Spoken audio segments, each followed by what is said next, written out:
Elon মাস্কের নতুন দলকে হাস্যকর বলে কটাক্ষ করলেন ট্রাম্প।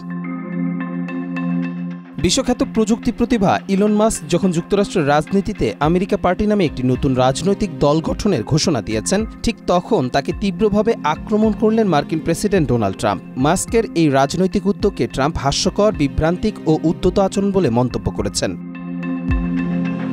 ৬ জুলাই এয়ারফোর্স ওয়ানে ওঠার আগে সাংবাদিকদের প্রশ্নের জবাবে ট্রাম্প বলেন, আমেরিকার রাজনৈতিক কাঠামো মূলত দুই দল কেন্দ্রিক, তৃতীয় কোনো দল আনার প্রচেষ্টা কেবলমাত্র রাজনৈতিক বিভ্রান্তি সৃষ্টি করবে। বিষয়টি নিয়ে ট্রাম্প তার সামাজিক যোগাযোগ মাধ্যম ট্রুথ সোশ্যালে আরও লেখেন, ইলন মাস্ক এখন রেললাইন থেকে ছিটকে পড়া এক নিয়ন্ত্রণহীন ট্রেন দুর্ঘটনার মতো। তিনি নিজের ভারসাম্য হারিয়ে ফেলেছেন।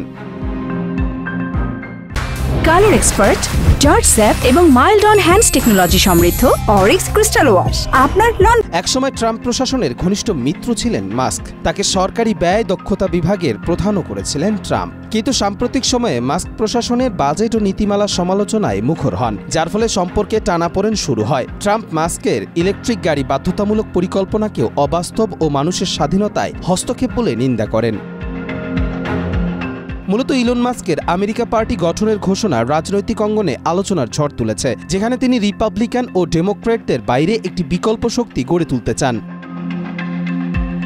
কবির চৌধুরীর জয়, মাই টিভি।